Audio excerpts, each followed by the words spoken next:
नमः शिवाय महारुद्राय।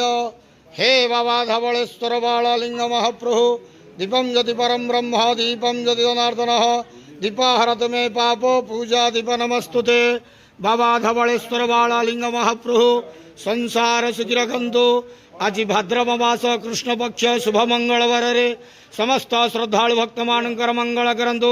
समस्त श्रद्धालु भक्त मान को आश्रीपद करंतु।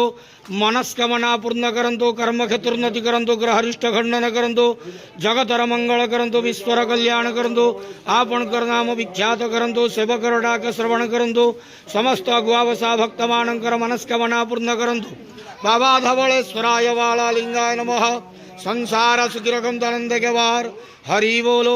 आज भाद्रव मास कृष्ण पक्ष शुभ मंगलवार रे समस्त श्रद्धालु भक्त मानकर मंगल करंतु आनंद के वार हरि बोलो। बाबा धवलेश्वराय बालालिंगाय नमो नमः।